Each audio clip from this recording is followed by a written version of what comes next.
Hello everyone! Magandang araw sa inyong lahat. Andito na naman pong muli ang inyong Mama Mia na maghahatid na naman sa inyo ng panibagong kwento ng buhay at panibagong kwento na pwede niyong kainisan, kasiyahan o di kaya'y mapaghuhugutan ng inspirasyon para sa inyong mga sariling karanasan.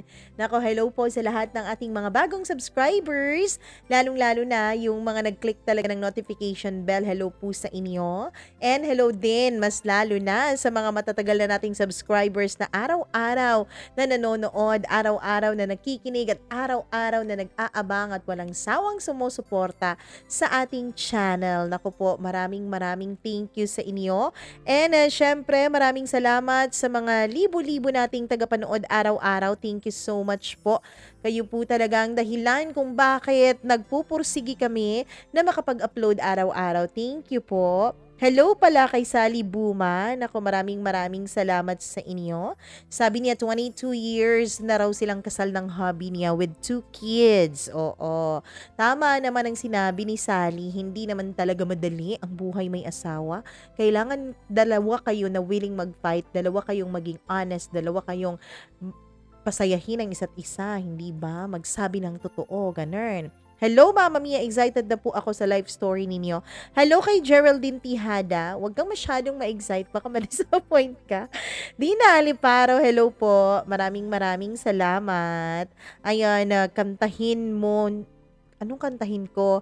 Hello po sa iyo. Hello sa mga taga-Italy. Gimaras Girl, thank you so much. Monina Lucis, maraming salamat sa mga taga-Calbayog City. Ayun, Monali Nunez, thank you. Maraming salamat, Miss J. Ayun, Lectar Silasor, thank you. Jusel Gacho, Roma Delcino or Delcino, maraming salamat. Hindi ko na alam. Regina Baclas, thank you so much, Jen of Saudi.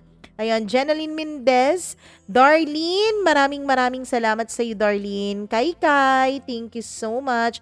Hello po sa jowa niya. Ingat raw papuntang Australia. Oh. Bakit ka pupuntang Australia? Bakit iiwan mo ang iyong mahal? Charot lang. Minsan wala talaga tayong nagiging choice, no? Lalo na kapag kinakailangan talaga ng pagkakataon, 'di ba? Hello po kay sa mga taga-Palengke ng Ramon Isabela, Nicole, ayun, kay Jean Gonzalez, kay Kite69. Ayun, hello kay John Reliano. Sabi niya 2K subscriber na lang po. Maririnig ko na ang storya mo. Hi, Joreliano, ayun, maraming salamat sa mga taga Kingdom of Saudi Arabia, Riyadh. Ayun, Sweetie May Patubay, Gail Easy, Avery, maraming salamat, Avery, Ria Gonzaga, Colasio, Geraldine Orot Villaran, ayun, Ana Ramiro, maraming salamat, Nixis Keha, ayun, thank you so much, Nixis. And sa lahat po ng mga nakikinig sa inyo dyan sa may Rizal, sa may Laguna, sa may Kalunbang, Laguna, maraming salamat. Marilo Basmayor, thank you. Baby Jane at Taide. Ayun, Dina Aliparo. Charot.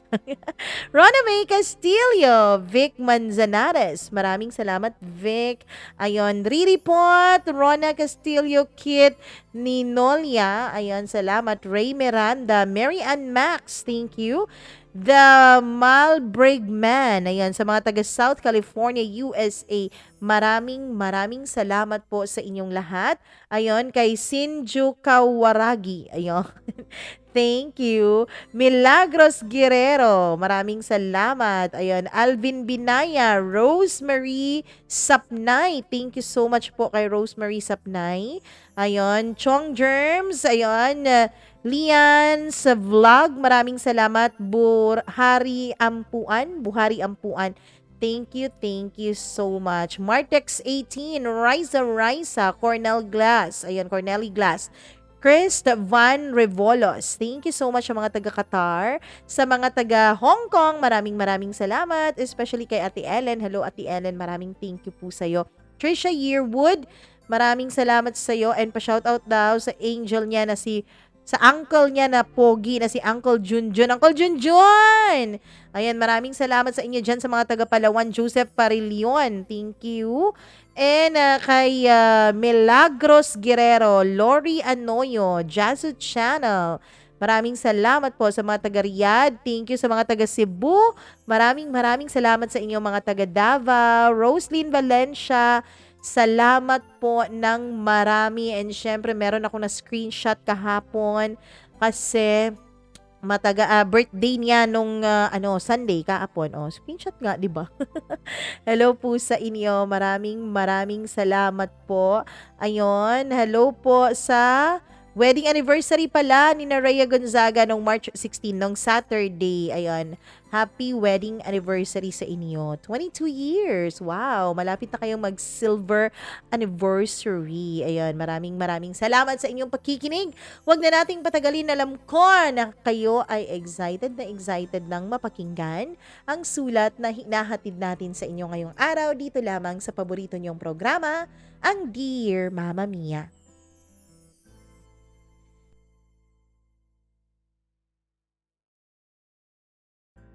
Dear Mama Mia, ang sabi nila, kung kayo, kayo talaga.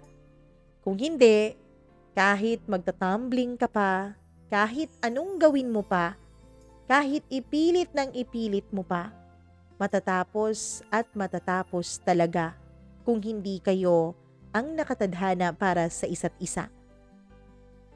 Dear Mama Mia, the moment na nakilala ko po si Christian, ay nasabi ko po sa sarili ko, Mama Mia, na meron talagang reason ang lahat. Merong rason kung bakit nangyayari ang mga bagay-bagay. Mama Mia, tawagin niyo na lamang ako sa pangalang Clarice, 26 years old, tubong Misamis Oriental. 7 years ago, Mama Mia, naniniwala talaga ako na baka hindi na ako makamove on dahil sa sobrang sakit na binigay sa akin ng first love ko na si Christopher. Lahat po ay binigay ko sa kanya. Lahat po ay inalay ko sa kanya, maging ang puso at aking katawan. Mahal na mahal ko po si Christopher, Mama Mia. Willing po akong gawin ang lahat, mag-workout lang kaming dalawa. Willing po talaga ako na tanggapin kung anuman ang mga pagkakamali niya sa buhay, kung anuman ang mga pagkakamali niya sa relasyon namin. Hindi lang kami mapaghiwalay dalawa. Siya ang lahat-lahat para sa akin. Mama Mia, I grew up kasi na wala na akong mga parents. Parehas po silang may kanya-kanya na nilang pamilya. Naghiwalay po sila nung bata pa lang ako. Kasal po ang mga magulang ko. Kaya lang, hindi nila ginawang sagrado yung kasal na yon. Hindi nila binigyan ng pansin at binigyang halaga. Dahil nung nagkaroon sila ng malaking problema, nung nambabae po ang papa ko, ay agad ding gumanti ang mama ko at nanlalaki din siya. So ang ending, wala po talagang na-solve na problema. Ang ending, nag-usap silang dalawa na magkanya-kanya na lang ng buhay. Walang pakialamanan. Kaya naman nagkaroon ng ibang kinakasama si Papa. Si Mama din nagkaroon ng iba. Pareho silang may mga anak sa mga kinakasama nila. Kaya ako, kahit ako yung bunga ng kanilang kasal, kahit ako yung bunga ng isang union na supposedly walang ibang makakasira, ako yung sirang-sira. Ako yung nasasaktan. Ako yung nasasakripisyo. So practically, Mama Mia, masasabi ko sa sarili ko na wala na talaga akong mga magulang. Pero nung dumating si Christopher sa buhay ko, ay nakakita ako ng ibang rason para maniwala na hindi talaga ako magiging mag-isa habang buhay. Na meron at merong ibibigay sa iyo ang Diyos. Na meron siyang ipapadala para maging kasama mo sa buhay, para maging sandalan mo, parang siyang maging buhay mo at siyang magpaparamdam sa iyo na hindi ka nag-iisa sa mundo. Kaya naman, Mama Mia, ginawa ko ang lahat, wag lang mawala sa akin si Christopher. Sabi nga nila, meron daw akong abandonment issue. Ayaw na ayaw kong nare-reject at lalong ayaw na ayaw kong naa-abandon. Dahil nga siguro yun sa pangyayari at naranasan ko sa piling ng mga magulang ko. Na iniwan na lang ako basta-basta. Na para akong isang tuta na kapag hindi nila nagustuhan dahil hindi sila nakukyutan, ay ipapamigay na lang nila. Buti pa yung mga pusa, buti pa yung mga tuta at aso. Kasi pinapamigay pa sa mga taong ang akala ng kanilang original na amo ay ang magbibigay sa kanila ng pagmamahal na hindi nila kayang ibigay. Pero ako, Mama Mia, basta na lang po ako iniwanan ng mga magulang ko sa lolo't lola ko. Hindi naman po sa sinisiraan ko ang lolo't lola ko, lalo na ang lola ko. Pero Mama Mia, hindi po talaga ako trinatong maganda ng lola ko. Siguro dahil galit sila sa mga magulang ko. Galit sila sa mga desisyon ng aking mga magulang. Kaya naman, paminsan-minsan, ako ang napagbubuntungan nila ng kanilang galit. Lalo na ang lola ko. Umagang-umaga pa lang ay labis-labis na ang pagbubunganga niya sa akin. Mama Mia, ang sabi nga ng iba, kapag lolo at lola raw ang nagpalaki sa'yo, pihadong spoiled ka raw. Dahil lahat daw ay ibibigay ng iyong mga grandparents sa'yo, mapasaya ka lamang. Yung mga hindi nila na ibigay sa kanilang mga anak ay pinipilit raw nilang ibigay sa kanilang mga apo. Pero sabi nga ng iba, lahat ng rules ay merong exemption. Kaya naman siguro Mama Mia, ako ang exception sa rules na yun. Dahil yung lolo't lola ko ay hindi naman ganon. Hindi ko naman naramdaman na minahal nila ako ng totoo. Mama Mia, kapag nasa bahay ako, ay kung hindi ako sinisigawan, minumura ng lolo at lola ko, ay pinagtatrabaho naman nila ako sa lahat ng gawaing bahay. Meron po akong ibang mga pinsan na kasakasama ko sa bahay. Kasi yung tita ko, Mama Mia, ay nasa abroad po. Iniwan niya ang 2 niyang anak kay lolo't lola. At yung tita ko ay wala ring asawa. Pero Mama Mia, iba po ang pakikitungo ng lolo't lola ko sa kanila. Palibhasa, nagpapadala po ng pera si tita. Palibhasa, binibigyan po si lola ng pangtong-its. Hindi naman kaya ay pangliwaliw niya. At si lolo naman ay suportado ng tita ko ang bisyo niyang pag-inom at paninigarilyo. In short, Mama Mia, ako yung parang Cinderella sa bahay. Mama Mia, ako po yung palaging inaalila. Hindi po yan exaggeration. Yan po talaga ang totoo. Maging mga damit at underwear ng mga pinsan ko ay ako ang pinaglalaban ng lolo't lola ko. Mama Mia, nung minsan na nagreklamo ako dahil sabi ko, personal na gamit naman na yung mga underwears. Kaya kung sinong nagsuot, dapat silang maglaba. Sa galit ng lola ko ay hinila niya ang buhok ko. Wag daw akong palasagot. Wag daw akong ganyan dahil palamunin lang naman daw ako. Kung hindi raw dahil sa mga pinsan ko, baka pati pag-aaral ko ay hindi ko magawa. Mama Mia, dun ko na nalaman na totally inabandona na pala talaga ako ng mga magulang ko. Kahit sustento ay hindi sila nagbibigay sa lolo't lola ko. Hindi rin kasi maganda ang kanilang mga trabaho at meron pa silang ibang mga anak. Sa totoo lang, nung mga panahon na yun ay tinatanong ko ang Diyos, bakit pa ba ako ipinanganak? Para pahirapan? Para pasakitan? Bakit ba ganito ang buhay? Bakit kung sino pa yung wala namang kasalanan, sila pa ang nagsasuffer sa kasalanan ng iba? Totoo siguro ang sinasabi nila.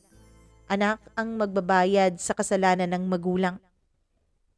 Kawawa naman pala ako.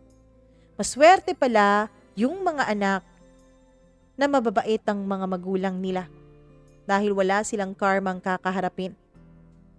Paano na lang yung walang mga anak pero mga masasamang tao? Sino ba ang tatanggap ng karma para sa kanila? Dami-dami kong tanong noon, Mama Mia. Sinabi ko sa sarili ko na siguro ito ang kapalaran ko, ang magtiis, ang araw-araw na tiisin ng mga pasakit ng buhay. Kaya naman naging masaya talaga ako nung magkaroon kami ng relasyon ni Christopher. Para sa akin, Mama Mia, nagbago ang mundo ko. Nagkaroon ako ng inspirasyon. Nagkaroon ako ng dahilan para lumaban sa buhay. Nagkaroon ako ng pag-asa na balang araw, makakaalis rin ako sa poder ng lolo't lola ko. Balang araw, magkakaroon din ako ng sarili kong pamilya. Yung pamilyang masaya. Yung pamilyang nagmamahalan. Hindi yung pamilyang nagsasakitan at nag-iiwanan. Mama Mia, naniniwala talaga ako noon na si Christopher na ang binigay sa akin ng Diyos. Na siya ang inalay sa akin ng tadhana matapos ang lahat ng sakit na pinagdaanan ko noon. Pero Mama Mia, kahit anong gawin mo pala, kahit ipilit mo, kahit isakripisyo mo buong buhay mo, kahit ialay mo ang puso, pagkatao at ang pagkababae mo ay wala pa rin. After 1 year lang po, mahigit mula nung naging magkarelasyon kami ni Christopher, Mama Mia, naghiwalay din kaming dalawa. Ang sabi niya, meron na raw siyang ibang nagugustuhan. Ang sabi niya, meron na raw siyang ibang napupusuan. Tinanong ko siya kung sino pero hindi siya sumagot. Tinanong ko siya kung pinagsabay ba niya kaming dalawa pero yumuko lamang siya at nag-sorry sa akin. Alam mo ba, Mama Mia, nalumuhod pa talaga ako sa harapan niya. Nagmakaawa na ako ang piliin niya. Nagmakaawang wag niya akong iwanan. Pero hindi pa rin yun nangyari. Oo, at naawa naman siya sa akin. Nagpatuloy naman ang ilang buwan ng relasyon namin pero hindi na ito tulad ng dati. Hindi na niya pinaparamdam sa akin ang pagmamahal. Araw-araw na lang niya akong sinasaktan. Siguro, Mama Mia, para ako na rin ang sumuko. Siguro para ako na rin ang bumitaw sa relasyon naming dalawa. Pero kahit nahirap na ako ay hindi ko ginawa yun. Mahal na mahal ko si Christopher kaya hindi ko siya kayang iwanan. Kaso lang, siya, madali lang niya akong nabitawan, Mama Mia. Dahil pagkatapos lamang ng halos 6 na buwan mula nung nagkabalikan kami dahil sa pagmamakaawa ko, ay tuluyan na niya akong iniwanan. Tuluyan na siyang sumama sa iba. Tuluyan na siyang nakipagrelasyon sa ibang babae. At ang masakit pa noon, Mama Mia, ay nalaman ko na habang kami pa rin palang dalawa, ay sila rin nung babaeng yun. Lagi lang niyang sinasabi sa babae na humahanap raw siya ng tamang tiyempo para iwanan ako. Ang pinapalusot niya sa babae, Mama Mia, ay baka raw kung anong gawin ko sa sarili ko. Kwento pa niya sa babae niya ang tungkol sa buhay ko. Ang tungkol sa kung gaano ako kalungkot, kung gaano miserable ang buhay ko. Kaya siguro naawa yung babae.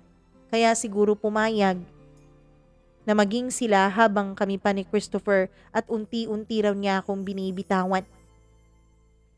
Mama Mia, hindi ko talaga alam noon kung ano bang sumpa meron ako.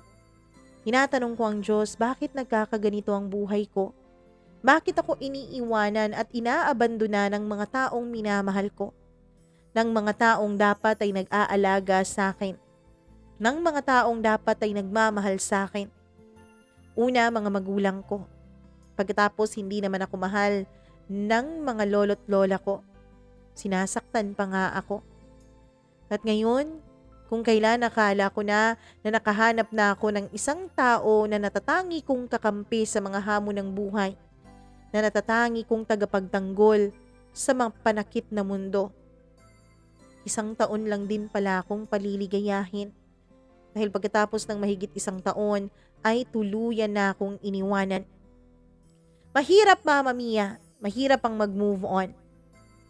Alam mo ba, pakiramdam ko noon ay namanhid ang puso at isip ko. Namanhid ang buong katawan ko. Kahit na binubungangaan pa rin ako ng lola ko ay parang wala akong naririnig. Mas lalo tuloy siyang nagagalit dahil wala akong nagiging reaksyon sa bawat araw na binubungangaan niya ako at minumura at sinisigawan. Akala tuloy nila noon, Mama Mia, ay nababaliw na ako. Dahil kapag walang pasok sa school, ay hindi po ako umaalis ng kwarto ko. Umalis lang ako kapag naglilinis o gumagawa na ng mga gawaing bahay. Hindi na rin ako sumasagot tulad ng dati. Hindi na rin ako nangangatwiran. Kapag dinuduro-duro nila ako, minumura o sinasaktan, wala silang nakukuhang reaksyon sa akin. Ang totoo, Mama Mia, dun ko nalaman na mas mabuti pala ang pananakit ng pisikal kaysa sa emotional. Kasi nung nasaktan ako sa pangiiwan sa akin ni Christopher, parang pakiramdam ko po, Mama Mia, ay namanhid ang buo kong katawan. Kahit na sinasaktan ako ng lolo't lola ko, sinisigawan ay parang wala akong nararamdaman. Parang ang sakit, Mama Mia, ay nakafocus lamang sa pananakit ni Christopher sa akin. Parang ang nararamdaman ko ay nakafocus lamang sa kaniyang mga salita, sa kaniyang pangiiwan. Ilang buwan din ako na ganun, Mama Mia. Halos wala na akong ganang lumabas ng bahay. Kung pwede nga lang ay hindi na ako mag-aral. Kung pwede nga lang ay tapusin ko na lang ang buhay ko. Pero naisip ko rin noon, mas magiging masaya ang mga tao, lalong-lalo na yung mga ayaw sa akin kapag nabalitaan nilang sumuko ako sa buhay. Kaya kahit mahirap, pinipilit kong bumangon. Kahit masakit ay pinipilit kong mag-aral, Mama Mia. Pinipilit kong wag isipin ang nararamdaman kong sakit sa ginawa sa akin ni Christopher. Hanggang sa lumipas ang mga araw, linggo at buwan, unti-unti na rin nasanay ang puso ko. Nasanay ang sarili ko na wala na akong sinasandalan pang iba. Bakit ngayon pa ako matatakot na mag-isa, matagal na nga akong ganito, hindi ba? Kaya naman sinabi ko sa sarili ko na babangon ako. Babangon ako at mag-uumpisa ako ulit. Wala na akong ibang aasahan ngayon kundi ang sarili ko. Naisip ko nga noon, Mama Mia, baka maging ang Diyos ay galit sa akin. Baka maging siya ay pinabiyaan na ako at iniwanang mag-isa. Kaya sinabi kong kakayanin ko. Ipapakita ako sa mga tao, lalong-lalo na sa Diyos, na kaya ko nang wala siya. Mama Mia, naging okay naman ako. Hindi masaya, pero at least hindi na ako umiiyak tulad ng dati. Matagal-tagal din. Halos umabot din ng 1 taon ang pag-move on ko kay Christopher. Halos umabot din ng 1 taon ang pagluha ko ng dahil sa kanya. Hindi ko nga alam kung hindi ba nauubos ang luha ko o sadyang masakit lang talaga sa akin. Kaya naman, kahit na ayaw ko noon ay tumutulo pa rin ng kusa ang mga luha mula sa aking mga mata. Hanggang sa isang araw, Mama Mia, tama pala ang sinabi nila. Darating ang araw na kahit nasasaktan ka pa ay wala ka nang mailuluha pa. Hanggang sa tuluyan na akong nasanay sa sakit. Tuluyan na akong nasanay na wala na si Christopher sa buhay ko. Naging maayos ulit ang buhay ko, Mama Mia. Akala ko ay magpapatuloy na ako na lang ang mag-isang lalaban sa mundo. Pero nag-iba ang lahat. Nung makilala ko ang isang lalaking itago na lang natin sa pangalang Christian. Mama Mia, tumutugtog sila ng banda nila sa iba't ibang bar na malapit sa school namin. At nung nagkaroon nga ng malaking activity sa aming school, ay isa sila sa mga bandang naimbitahan. Ako po ang na-assign sa kanila na mag-assist. Ako po ang inassign ng student leader namin kasama ang isa ko pang kaibigan na umasikaso sa mga banda. Ako ang tumatawag sa kanila. Ako ang nakikipag-communicate kung nasaan na sila at kung ayos na ba ang lahat. Mama Mia, tumatanggap kasi ako ng mga ganong klaseng mga responsibilidad sa school. At naisip ko kasi dati mas madali akong makaka-move on at mas meron po akong dahilan para hindi maagang umuwi ng bahay kapag meron akong mga sinasalihang activity sa school. Nung una nga, Mama Mia, ay nagalit pa ang lolo't lola ko. Bakit daw sumasali pa ako sa mga activities na yan, marami akong gawain sa bahay. Kaya lang sinabi ko sa kanila na part yun sa pagiging SA ko o student assistant. Meron kasing munting sahod ang pagiging student assistant, Mama Mia, na nade-deduct po sa tuition namin. Kaya naging masaya ang lolo't lola ko dahil may dagdag sila sa kanilang allowance. Kasi yung pinapadala ng tita ko para sana sa tuition ko ay nababawasan ng konti para sa allowance nila, para sa pansugal nila, para sa mga kapritsyo nila dahil nakakaya naman yung punan sa pagiging SA ko. Kaya pumayag na rin sila, Mama Mia. At yun nga, yung pagiging SA ko nga ang isa sa mga dahilan kung bakit unti-unti akong nakamove on mula kay Christopher. At nung makilala ko nga si Christian, Mama Mia, nakita ko po at naramdaman ko po na he is not like any other guy. Hindi po feeling si Christian. Hindi siya gwapong-gwapo sa sarili niya. Nararamdaman kong accommodating siya, Mama Mia, pero hindi po flirty ang kanyang style. Para bang may something sa kanya, may pagka-misteryoso. Para bang mahuhook ka talaga sa personalidad niya. Hindi ko alam, Mama Mia, pero hindi naman po siya palangiti. Ang totoo niyan ay suplado po siya. Ang totoo niyan ay ayaw na ayaw nga po ng kaibigan ko na makipag-usap sa kanya. Dahil isang tanong, isang sagot daw na tipo ng lalaking itong si Christian. Ayaw na ayaw niya na humahaba ang mga conversation. Ang gusto niya, direct to the point. Kung may kailangan kang itanong, itanong mo na agad. Kung may kailangan ka, sabihin mo na agad. Mama Mia, man of few words din itong si Christian. Kasi kapag tinitext mo siya, kahit gaanong haba pa ang text messages mo, ang sasabihin niya lang ay okay. Oo. Sige, pwede. One word lang. Himala na nga, Mama Mia, kung magsisend siya sa'yo ng one full sentence. Pero Mama Mia, kahit na ganoon ka-stricto at ganoon ka-suplado itong si Christian, ay nararamdaman kong may kakaiba sa kanya. At ang isa sa pinakakaiba sa feeling ko, Mama Mia, ay ang kanyang mga mata. Napakalalim niya kung tumingin.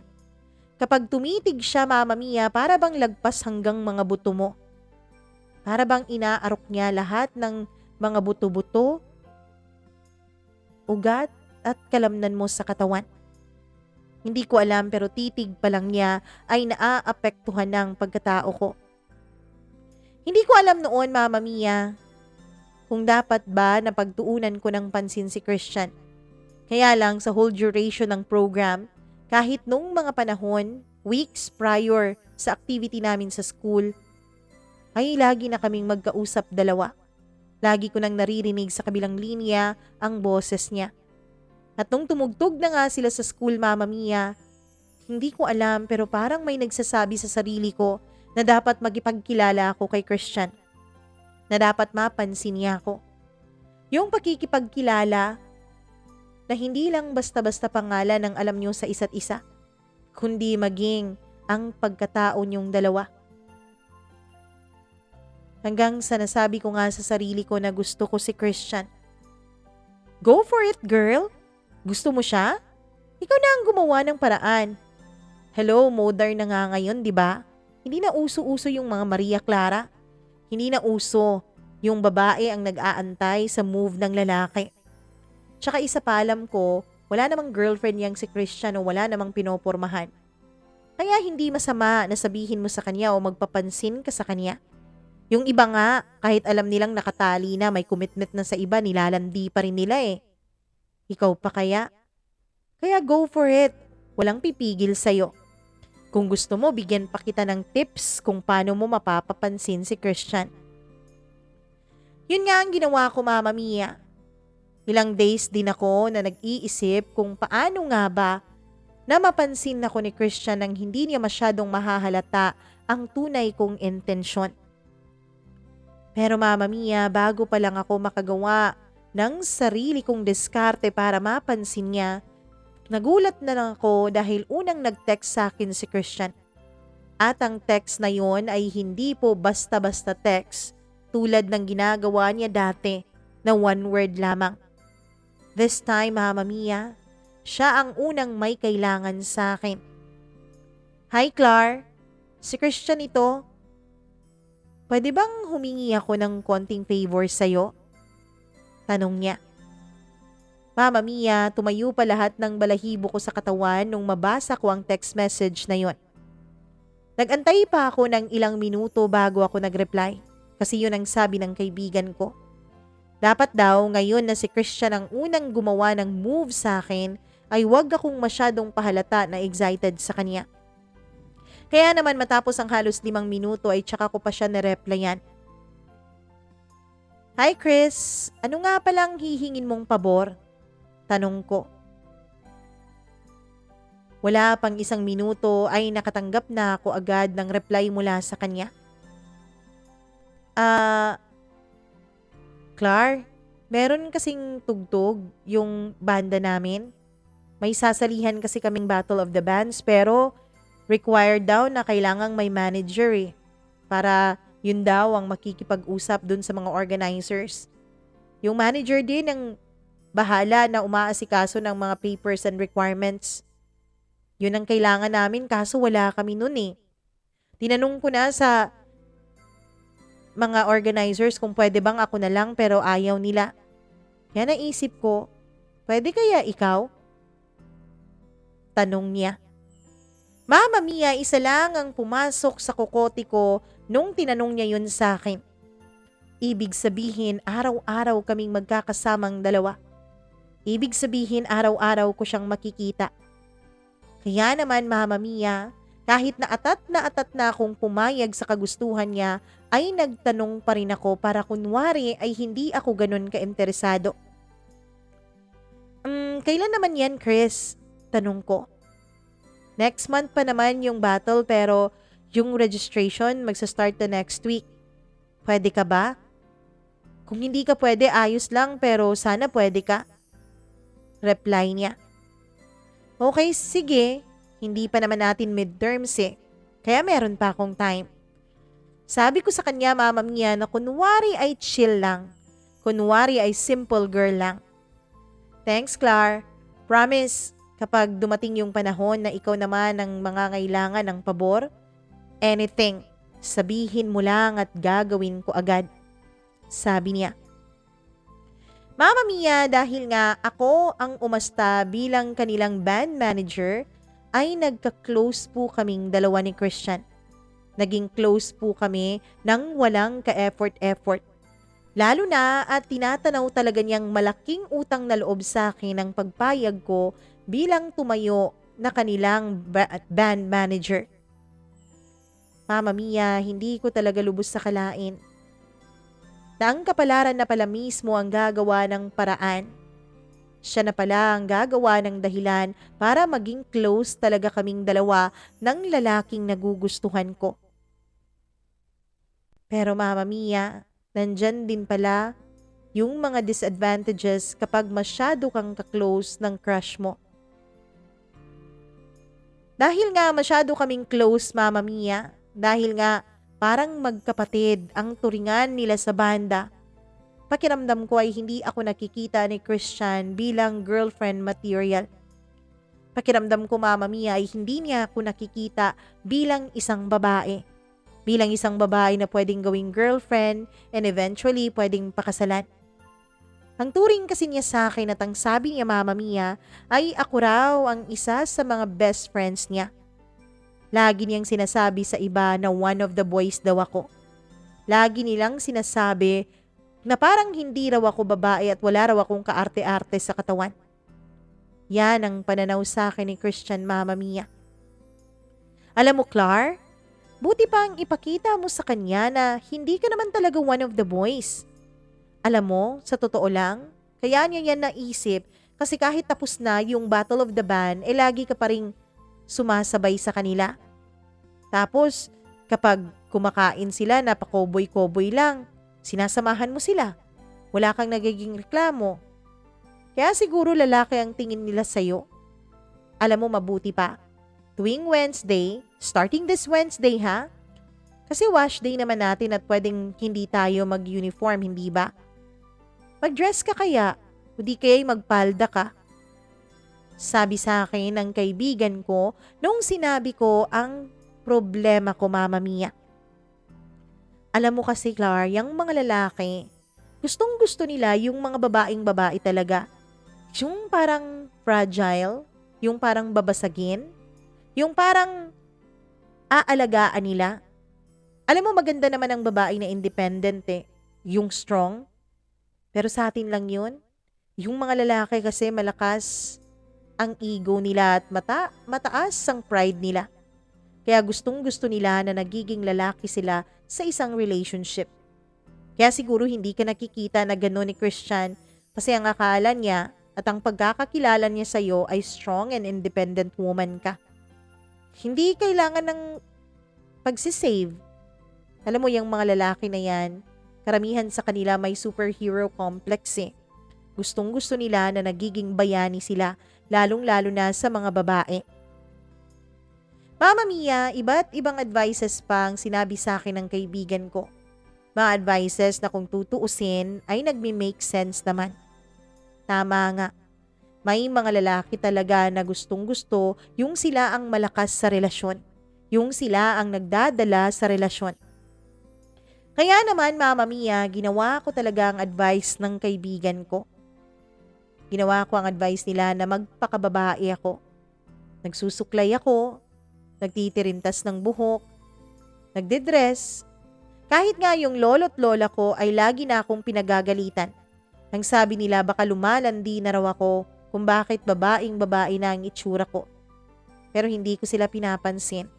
Kahit araw-araw pa nila akong bungangaan, ayos lang. Ang importante sa akin ay magkaroon ako ng tsansa kay Christian.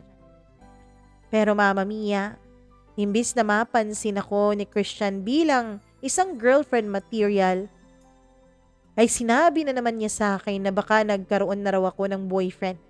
Baka meron na raw akong manliligaw. Baka meron na raw pumuporma sa akin kasi nagpapasexy na raw ako. Nagpapaganda na raw ako. Kinakansyawan pa niya ako. Alam mo kung sino man yung lalaking yan, pakilala mo. Para naman makilatis namin. Makilatis ng banda. Sabi ni Christian. Wala akong boyfriend no, Christian. Inspiration meron. Nako, pareha pala kayong dalawa ni Christian. Sabi ng isang kabanda namin. Parehas? Bakit parehas? Mama Mia, hindi ko alam pero ang lakas-lakas ng kabog ng dibdib ko nung sinabi yun ng aking kabanda. Sa totoo lang at the back of my mind, Mama Mia, meron pong pag-asang umusbong. Baka ang ibig niyang sabihin ay parehas kami ni Christian ng nararamdaman. Baka ang ibig niyang sabihin ay parehas kami ni Christian na inspirasyon ng isa't isa. Kaya lang Mama Mia, nagkatitigan silang lahat. Pagkatapos yung drummer namin ang nagsabi sa akin kung bakit magkapareho kami ni Christian. Pareho kayong dalawa ni Christian. Inspired dahil may minamahal. Alam mo yung si Christian? Naku! Hindi yan halata pero inspired na inspired yan kay Danville. Sabi ng kaibigan ko. Aray? Ibang pangalan ang na-mention niya. Masakit, Mama Mia. Napakasakit. Effort kung effort pa naman ang lola nyo. Ginawa ko pa naman ang lahat para maging babae ako sa paningin ng lalaking gusto ko. Para magustuhan niya rin ako tulad ng pagkakagusto ko sa kanya. Kaya lang hindi yun nangyari. Kaya lang iba palang gusto niya. Meron na palang Danville na nakakuha ng atensyon niya. Meron na palang Danville na minamahal niya at nakapasok sa puso niya. Ako siguro talaga, Mama Mia, ay hanggang kaibigan lamang. Ako siguro talaga ay hindi pang girlfriend material sa mga mata ni Christian. Tama? Hanggang friends lang talaga kaming dalawa. Alam mo Mama Mia, first time ko pong maramdaman kung gaano kasakit ang ma-friend zone. Ganun pala yun. Ang sakit-sakit. Pinipilit ko ang sarili kong ngumiti sa harapan nila habang kinakantsawan nila si Christian. Habang tinatanong din nila ako ng pilit kung sino ba ang lalaking nagugustuhan ko. Kung sino raw ba ang inspirasyon ko. Dami-dami nilang tanong. Ang dami-dami nilang gustong malaman. Gusto ko sanang isigaw sa kanilang harapan, Mama Mia, na si Christian lang naman ang gusto ko. Kaya lang hindi yun maaari dahil mapapahiya lamang ako. Hindi ako ang gusto niya kundi ang Danville na yun. Kaya Mama Mia, kahit masakit, ay pinilit kong umiti sa kanilang harapan. Nung magsisimula na silang mag-practice ay umalis ako. Ang sabi ko, meron lang akong gagawin. Pero ang totoo, Mama Mia, ay pumasok ako sa CR at dun malayang umiyak. Tahimik akong umiiyak. Hindi ko alam kung gaano ako katagal sa loob ng CR pero nang lumabas ako, Mama Mia, ay nakita ko sa salamin na magang-maga ang mga mata ko. Kaya naman pinasya ko na lang na wag nang pumasok sa school. Umalis na lang ako, Mama Mia. Nagliwaliw akong mag-isa dahil ayokong umuwi ng bahay nang ganun kamaga ang mga mata ko at baka pagalitan lang ako lalo ng lolo't lola ko. Pagkatapos ng ilang oras, nung mapansin kong hindi na masyadong maga ang aking mga mata, ay nagdesisyon na akong umuwi. Mama Mia, pagdating ko ng bahay ay naglinis ako. Naghugas ng mga pinggan nang wala sa sarili ko, kaya naman nakabasag pa talaga ako ng baso. At nung nabasag ko ang baso, Mama Mia, ay nagalit na naman sa akin ng lola ko at piningot na naman niya ako sa tenga. Pero tulad nung na-broken hearted ako noon kay Christopher, Mama Mia, hindi na rin ako nakaramdam pa ng sakit. Katapos ng mga trabaho ko ay bumalik ako sa kwarto ko at dun malaya na namang umiyak. Bakit ganito kasakit? Hindi pa naman naging kami pero bakit nasasaktan ako sa kaalaman na meron siyang ibang minamahal? At dahil nga sa nangyari, Mama Mia, ay nagdesisyon ako na didistansya muna ako kay Christian. Ilalayo ko muna ang sarili ko sa kanya. Alam ko kasi, Mama Mia, na kapag lapit ako ng lapit sa kanya ay mas lalo lang akong masasaktan. Mas lalo ko lang mararamdaman na hindi ako ang kanyang minamahal. Mas lalo ko lang makikita kung gaano siya kasaya kapag iniisip niya ang iba. At mahirap na, Mama Mia, mahirap na mahalata niyang nasasaktan ako kapag malapit na malapit ako sa kanya. Mahirap na baka malaman niya na in love ako sa kanya, na mahal ko siya. So bahala, Mama Mia. Bahala na lang kung anong palusot ang gagawin ko. Ginawa ko lahat, sinabi ko lahat ng mga palusot para lang maiwasan siya. Para lang masabi ko na hindi ako makakasama sa kanilang practice. Para lang masabi ko na hindi ako makakasama sa kanilang gala o sa kanilang tambay. Alam mo, Clark, ang busy-busy mo na ngayon. Hindi ka na mahagilap. Siguro nagkaroon ka na talaga ng boyfriend, no? Siguro meron ka na talagang boyfriend kaya hindi mo na kami pinapansin. Kaya hindi ka na nagpapakita sa banda. Text niya sa akin isang gabi, Mama Mia. Nakita ko kasi siya nung hapon na yon na papalapit sa akin. Hindi niya nahalatang nakita ko siya kaya mabilis pa sa 4:00 ang mga paa ko na umalis sa direksyon niya at pumunta sa ibang direksyon. Pinuntahan ko ang iba kong mga kaibigan na hindi niya kaibigan para wag siyang lalapit sa akin. Ang akala ko, Mama Mia, ay wala lang yun sa kanya pero kinagabihan ay nag-text siya sa akin. Yun nga, tinatanong niya kung busy na raw ba ako sa buhay pag-ibig ko kaya hindi ko na pinapansin ang banda. Nagpalusot na naman ako, Mama Mia. Busy na masyado ako, Chris eh. Alam mo na, may thesis na kasi kami tapos alam mo naman, 'di ba? Nag-ESA pa ako. Kaya naman hindi ko na kayang pagsasabay-sabayin pa. Kung sana marami ang katawan ko, kung sana si Naruto ako, edi sana may time pa rin ako sa barkada. Sabi ko bilang pagpapatawa. Naku, hindi lang naman ikaw yung nagtitisis ha. Kami rin naman. Pareho naman tayong graduating, hindi ba? Tapos hindi rin naman ikaw ang may trabaho. Kami nga, gabi-gabi may tugtog kami. Gabi-gabi may gig kami. Pero nagagawa pa rin naming mag-bonding. Nagagawa pa rin namin na magkasama, mag-usap at kahit kakain man lang. Mama Mia, sa totoo lang, gustong-gusto ko nang sabihin sa kaniyang totoo. Gustong-gusto ko nang ipagtapat sa kaniyang tunay na rason kung bakit ako umiiwas sa kanila. Pero Mama Mia, pinigilan ko lang talaga ang sarili ko. Pinigilan ko lang talaga na masabi sa kanya ang tunay kong nararamdaman. Hanggang sa dumating ang birthday niya. Mama Mia, 1 linggo bago ang kanyang birthday, ay araw-araw niya akong tinatawagan at tinitext na dapat hindi raw ako mawawala. Sabi ko susubukan ko. Sabi ko, hindi ako mangangako. Pero hindi talaga siya pumayag, Mama Mia, na hindi ako makapunta sa birthday celebration niya. Pinuntahan niya talaga ako sa classroom namin. Inantay, Mama Mia.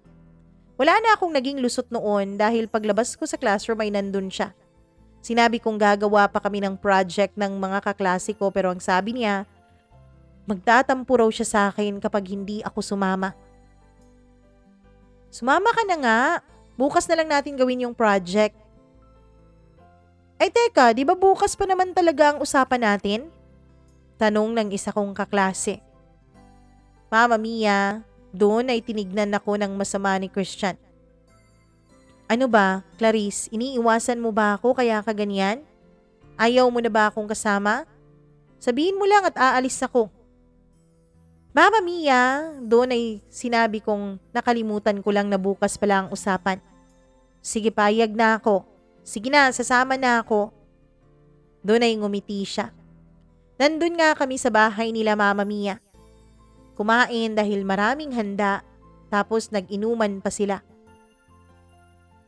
Umabot pa kami ng madaling araw noon dahil masyadong jamming sila at nagkakantahan pa habang nag-iinuman.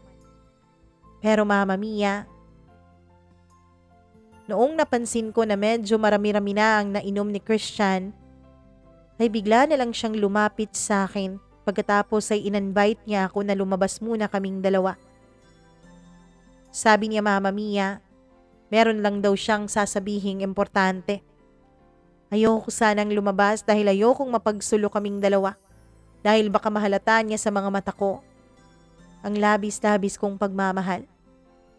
Pero pinilit niya ako at hinila. Ayoko naman na magkaroon pa ng rason ang banda para kantsawan kaming dalawa kaya sumama na ako. Pagdating namin sa labas ng kanilang bahay at tumingala siya sa mga tala, napakaraming stars, maraming bituin at bilog na bilog ang buwan nung gabing yun, nung madaling araw na yun. Walang ni isa sa amin na nagsasalita. Nakatingin lang kaming dalawa sa kalawakan. Hanggang sa Mama Mia, matapos siguro ang halos 10 minuto, ay bigla siyang nagsalita sa tabi ko.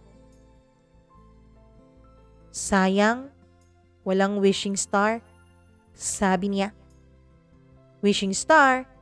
Aanin mo naman ang wishing star, Christian. Tanong ko. Para ano ba ang wishing star? Hindi magwi-wish. Ikaw talaga, tarantado ka eh.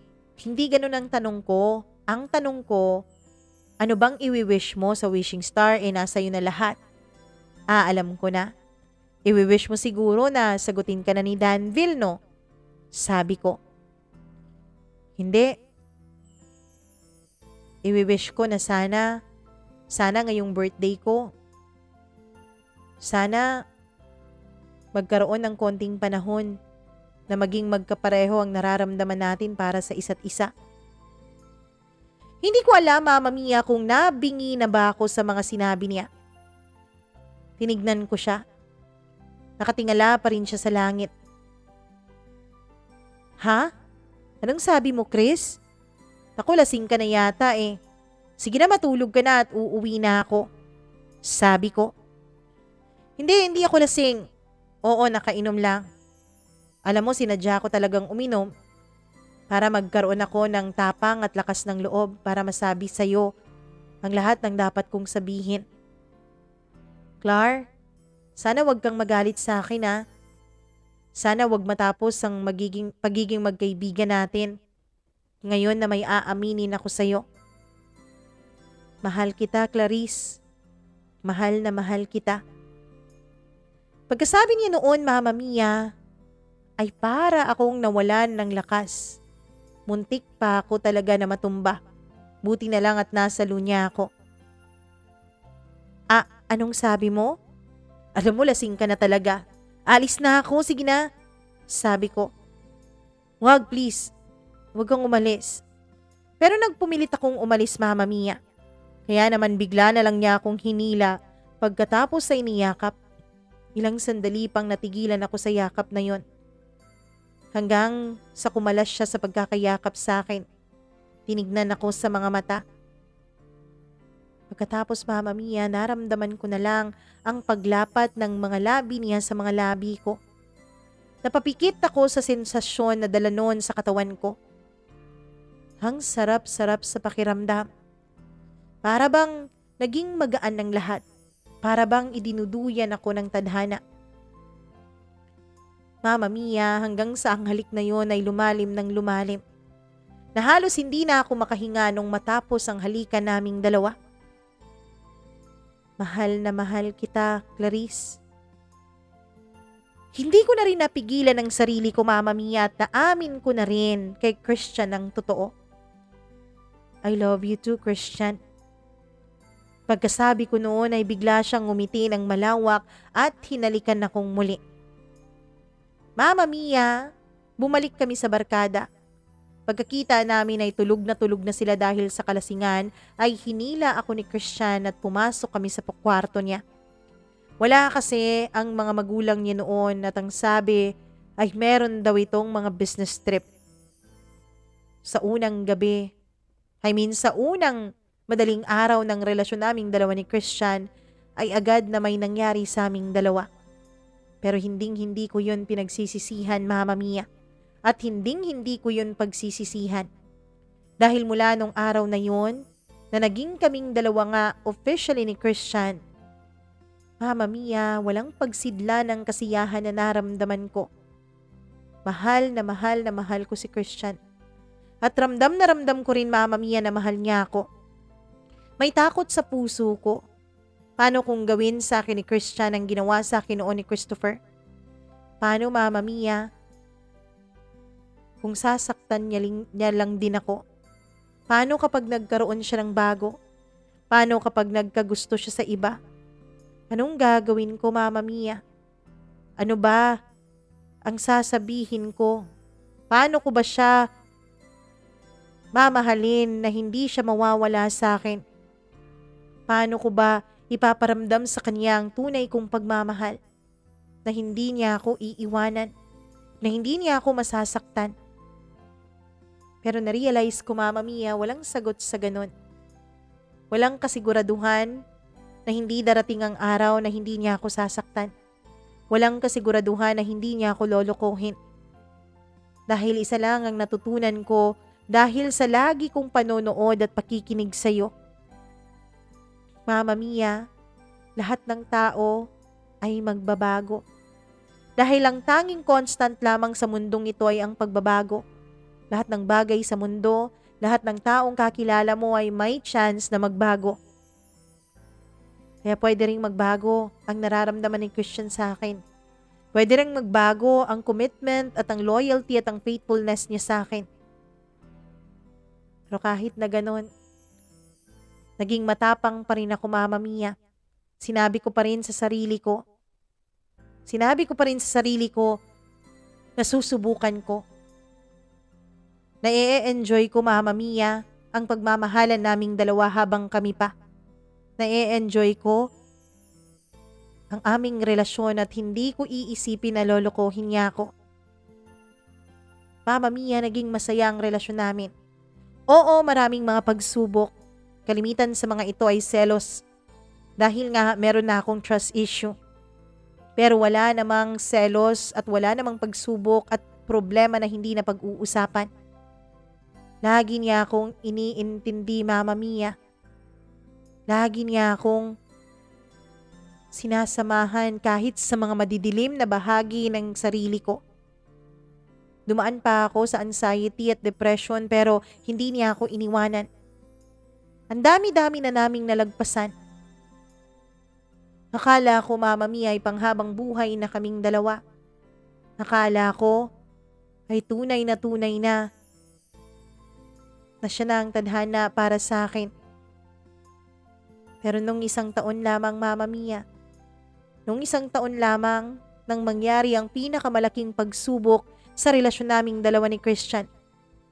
Naaksidente siya sa motor habang papunta siya para sunduin ako mula sa trabaho. Halos isumpa ko noon ang sarili ko, Mama Mia, dahil sobrang malas ko naman.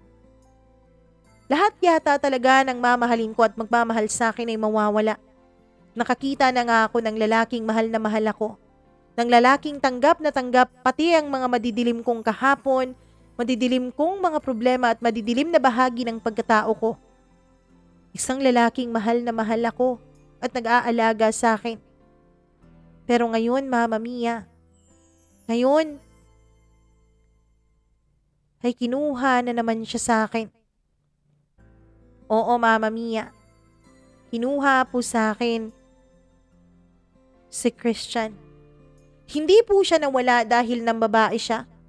Nawala po siya dahil na-aksidente siya. 5 buwan po siyang nakoma sa ospital. 5 buwan po siyang inaalagaan. 5 buwan po akong nagdarasal na sana this time ibigay naman sa akin ng Panginoon ang inihiling ko. Na sana this time pagbigyan naman niya ang puso ko. Huwag naman niyang kunin sa akin ang nag-iisang lalaking nagmamahal sa akin. Kaso, Mama Mia, hindi na naman niya dininig ang mga panalangin ko. Pagkatapos ng 5 buwan ng pagkakakoma niya, ay tuluyan na ngang namaalam si Christian. Ni hindi na siya nagising mula sa koma na yon. Masakit, Mama Mia. Kung ganong kasakit ang naramdaman ko sa pag-alis ng mga magulang ko at ni Christopher sa buhay ko, ay parang naging times 3 ang nararamdaman kong sakit nung mamatay si Christian. Nung tuluyan na niya akong iniwanan. Naging madilim muli ang mundo para sa akin, Mama Mia. Naging masakit ang lahat. October 2023 nung tuluyan ang mawala si Christian at mamaalam sa mundo. Hanggang ngayon, Mama Mia, ay nagluluksa pa rin ako. Ang dami-dami kong mga kaibigan na sumusuporta sa akin. Maging ang lolo't lola ko, Mama Mia. Hanggang ngayon, ay tinatanong nila ako kung ayos lang ba ako. Siya nga pala, naging mabuti na pala sila sa akin mula nung nagkaroon ako ng trabaho. Nagkapatawaran na rin kami ng mga magulang ko. Kaya, Mama Mia, eto na naman ang pagsubok na hindi ko alam kung hanggang kailan ko malalagpasan. Sumulat po ako sa programa niyo, Mama Mia, para humingi ng dasal mula sa ating mga tagapakinig, mula sa mga suki niyo na alam kong naniniwala sa Diyos. Mama Mia, may tampo pa rin ako sa Diyos pero alam kong tunay siya, totoo siya. Alam ko, Mama Mia, may rason ang lahat ng ito. Sana man lang ipakita niya sa akin ang rason kung bakit ako nasasaktan lagi ng ganito. At sana man lang, Mama Mia, kapag meron pa siyang ibibigay sa akin na isang tao, sana wag na niyang kunin. Dahil natatakot na ako, Mama Mia. Natatakot na akong sumugal muli.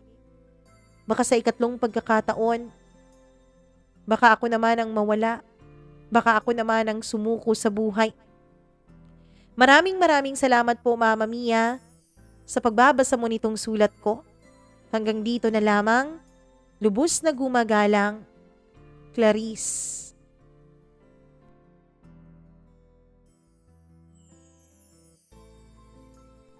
Napakasakit naman ang mga pinagdaanan mo, Clarice. Alam mo, tunay ang sinabi mo. May plano ang Diyos, hindi man natin maarok dahil tao lamang tayo, pero darating at darating ang panahon na malalaman din natin kung bakit nangyayari sa iyo ang lahat ng yun. Pero isa lang ang masasabi ko, lahat ng mga pagsubok na dumarating sa buhay natin, hindi yun para tayo ay pabagsakin, hindi yun para tayo ay patayin. Yun ay para tayo mas patatagin, para tayo mas manampalataya, para masabi natin na wala tayong ibang kailangan kundi ang sarili natin at ang Diyos. Sana magpakatatag ka. Ipagdadasal ko ang paghilom ng iyong puso, Clarice. At alam ko na ipagdadasal ka rin ng mga nanonood at nakikinig ngayon sa ating programa. Maraming salamat sa iyong pagtitiwala nitong ating channel. Muli po, ipagdadasal kita at huwag kang magsawang lumaban sa buhay. Kung kayo ay nagustuhan nyo ang letter ni Clarice, please po, ipagdasal natin siya, ilike nyo ang video na to at ishare nyo rin.